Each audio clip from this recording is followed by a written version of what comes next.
Hello everyone, welcome back to your on YouTube channel Mathematics with Hunar.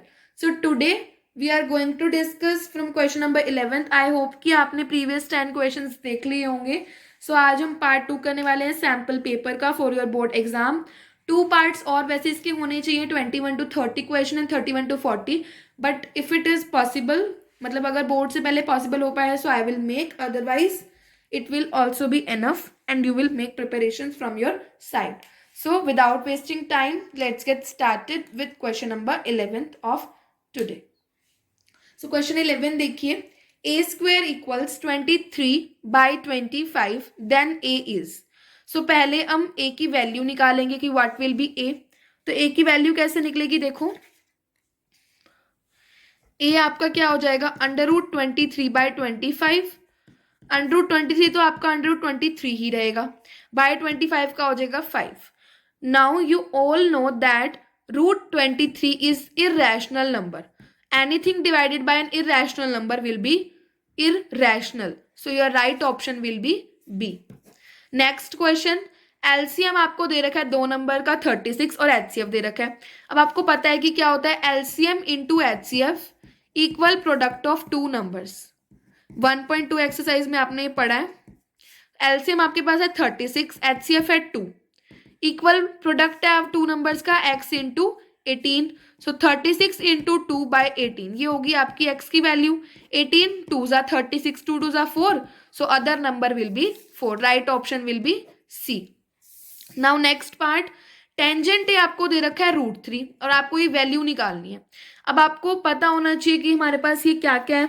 तो देखो एक right angle triangle है, B पर right angle है आपका. तो कैसे करोगे इसको, देखो ये ए बी सी है, तो आपके पास राइट एंगल है बी पर. राइट एंगल किस पर है, बी पर.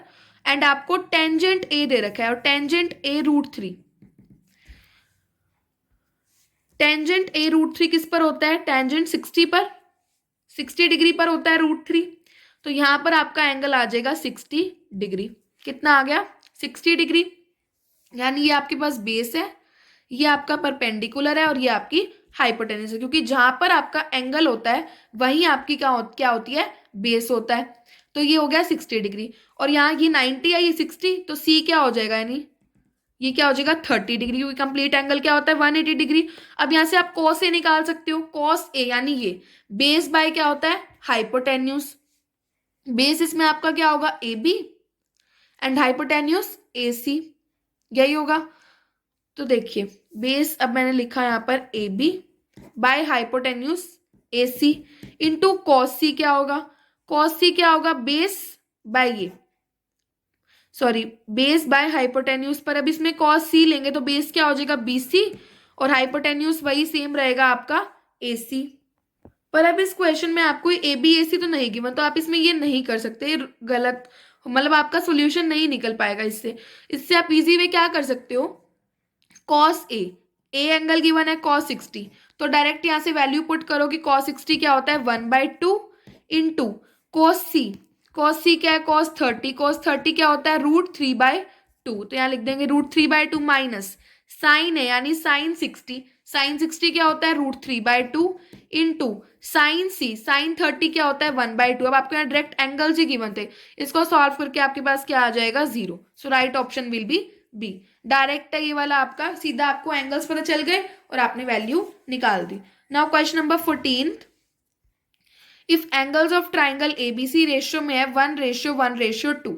तो हम लेट मान लेते हैं कि x मान लेते हैं, तो 1x plus 1x plus 2x equal 180. तो यहाँ से 4x हो गया 180 और x क्या आ जाएगा 45. x आ गया 45. अब देखो लार्जेस्ट एंगल है c यानी 2 वाला, यानी 2x वाला क्या होगा c. a एंगल होगा 45, b भी होगा 45 और c क्या होगा 90. अब बस सिंपल है सीकेंट a यानी secant a secant 45 by cosecant b यानी cosecant 45 minus tangent a tangent 45 by cotangent b यानी कोटेंजेंट 45. सीकेंट 45 क्या होता है √2, कॉसिकेंट 45 भी आपका क्या होता है √2, टेंजेंट 45 1, कोटेंजेंट 45 1. तो ये हो गया 1 - 1, answer will be 0. So right option will B A. Question 14 का आपका ए ऑप्शन हो जाएगा. बस आपको वैल्यूज ही तो पुट करनी थी. आपको एंगल मिल गया, ये गिवन है लार्जेस्ट एंगल कौन सा है, तो बस आपको पुट करना था इसके बाद. तो now 15th question, number of revolutions made by circular wheel of radius this and distance. तो नंबर ऑफ रेवोल्यूशंस का आपको सीधा फॉर्मूला याद रखना है कि नंबर ऑफ रेवोल्यूशंस कैसे निकलते हैं, डिस्टेंस अपॉन सरकमफ्रेंस. डिस्टेंस को जब हम डिवाइड कर देंगे सरकमफ्रेंस से तो वो नंबर ऑफ रेवोल्यूशंस निकल आएंगे. डिस्टेंस पता है, सरकमफ्रेंस क्या होती है 2 पाई, और आर आपको गिवन है 7/10. 7 से 7 कैंसिल. उसके बाद अब आपको यहाँ पर 10 ऊपर चला जाएगा. 22 से आप ये कैंसिल कर सकते हैं 176. 2 इंटू 22 ऊपर 10. 2 5 जा हो गया ये कैंसिल. उसके बाद 11 2 जा, 11 1 जा और 11 6 जा हो गया. 2 8 जा, तो यहाँ से आपका आंसर आ जाएगा 40. So D option will be right. अब तो आपके फटाफट से हो जाने से सारे एमसीक्यूज, क्योंकि अब आपकी प्रैक्टिस हो चुकी है काफी अच्छे से. नाउ नेक्स्ट अब हम देखते हैं 16th एमसीक्यू. तो देखो 16th एमसीक्यू क्या है. इफ ट्राइंगल एबीसी सिमिलर है डीईएफ के. ईएफ आपको गिवन है कि ईएफ हमारे पास 4 है. पेरीमीटर ऑफ ट्राइंगल डीईएफ बताना है आपको. ए बी गिवन है, बी सी गिवन है और सी ए गिवन है. अब आपको याद रखना है कि perimeter of triangle ABC by perimeter of triangle DEF, इसका रेशियो किसके इक्वल होगा, नीचे ईएफ लिख लो और ऊपर अब ट्राइंगल्स ड्रॉ करो. ये A B C and DEF. EF है तो यहां से क्या हो जाएगा बीसी, बीसी बाय ईएफ के. अब आपको ये ध्यान देना है कि पेरीमीटर तो किसके इक्वल होता है साइड के, और एरिया का रेशियो किसके इक्वल होता है साइड के स्क्वायर के.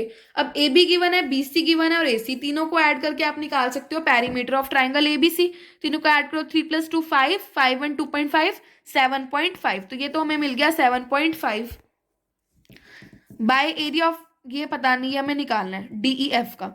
बीसी 2 है और ईएफ 4 है, ये उस साइड ले जाओ. 7.5 इंटू 4/2, ये आ जाएगा आपके पास डीईएफ का पेरीमीटर. ये कैंसिल कर दो. 7.5 इंटू 2, ये आपका क्या होता है 15. So B option will be right one. Now 17th question, in figure DE parallel है आपका बीसी के.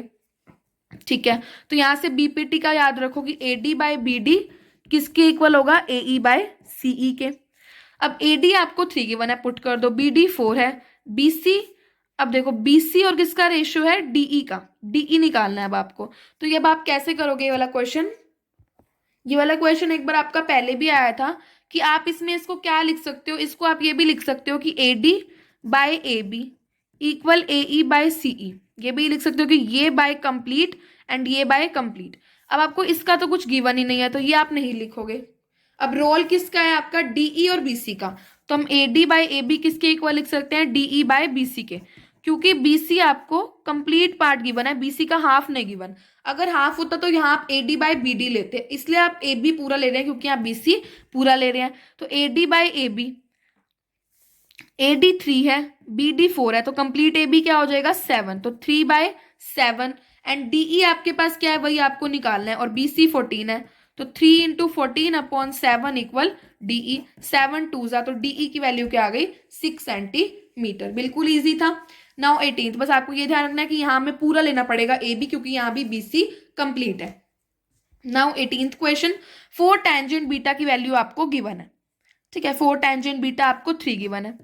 तो आप अपने इस कंडीशन को भी इस तरह से ले आओ कि यहाँ पर मेरा 4 टेंजेंट बीटा बन जाए. तो हम क्या करते हैं, इस पूरे को कॉस बीटा से डिवाइड कर देते हैं. Sign beta by cos beta बन जाएगा टेंजेंट बीटा, और यहाँ क्या बच जाएगा -3. यहाँ भी करेंगे तो बच जाएगा 4 टेंजेंट बीटा -3, क्योंकि cos beta by cos beta तो क्या हो जाएगा 1. 4 टेंजेंट बीटा की वैल्यू यहाँ से लिख दो. 3 - 3, नीचे भी 3 - 3, 3 + 3 सॉरी, तो 0/0 क्या आ गया आपका 0. So right option will B ए.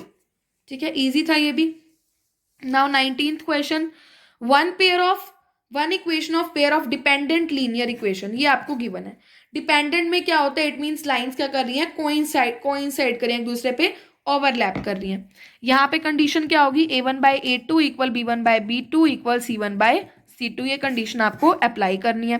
तो अब देखो किसमें आपकी फुलफिल होगी, ये वाली -5x + 7y इक्वल 2.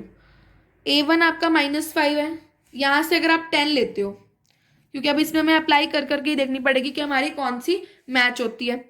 तो यहाँ से हम क्या करेंगे, अपने इस फॉर्मूला में तीनों चारों कंडीशंस को हम चेक करेंगे कि कौन सी हमारी फुलफिल होगी। तो इसमें हम चेक करेंगे कैसे, पहले ये लिख के देखो, इसके साथ ही -5x + 7y इक्वल -2 कर लो, क्योंकि यहाँ पे सारी ऐसे ही दे रखी है, और 10x + 14y + 4 = 0। अब यहीं से ही आप देख सकते हो, यहाँ से बनेगा -1/2 और यहाँ से +1/2, तो ये तो नहीं होगी। अब यही आप नीचे ये रख दो, -10x + 14y + 4, यहाँ से बनेगा 1/2, यहाँ से 1/2, यहाँ से -1/2, तो ये भी नहीं होगी। यहाँ से देखो क्या बनेगा, 1/2 -1/2, तो ये भी नहीं होगी। अब ये वाली चेक करो, ये ऐसे ही लिख लो, -5x + 7y = 2, यहाँ से बना -1/2 -1/2 -1/2, तीनों में a1/a2 = b1/b2 = c1/c2, यानी जो एक कंडीशन है क्या हो रही है, fulfil. So right option will be D. Question 19 का आपका आंसर क्या आ जाएगा, D. Now last but not the least इस वीडियो का क्वेश्चन है, ये सैम्पल पेपर अभी खत्म नहीं हुआ पर, a letter of English alphabet is chosen at random. Randomly हमने एक इंग्लिश अल्फाबेट का लेटर चूज किया, प्रोबेबिलिटी कि वो मैथमेटिक्स में से एक लेटर हो। अब वैसे हम इसमें नॉर्मली काउंट करें, टोटल तो क्या होंगे, आउटकम 26, और ये काउंट करते हैं अगर हम 1 2 3 4 5 6 7 8 9 10 11, फटाफट से हम कर देंगे 11/26, बट इट विल बी रोंग। देखो हम इसको कैसे करेंगे, सारे लेटर्स लिख लो, MATHECS। अब M जैसे कि 2 बार रिपीट हो रहा है तो हम उसे 1 टाइम काउंट करेंगे, A को भी एक बार, T भी एक बार, H भी, E भी, M हो गया एक बार, A हो गया, T हो गया, I C एंड S। अभी भी इसमें देखो कि आपका क्या रिपीट हुआ, 1 2 3 4 5 6 7 8, 8 लेटर्स हो गए।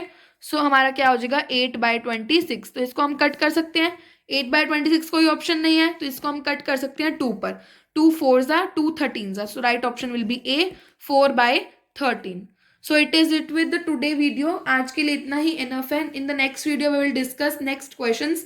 आई होप कि आपको वीडियो अच्छे से समझ आ रही होंगी। अगर आपको किसी भी चैप्टर की अलग से कोई वीडियो चाहिए so you can comment in the comment section. So that's all for today. Do like, share and subscribe your on YouTube channel Mathematics with Hunar. Thank you so much.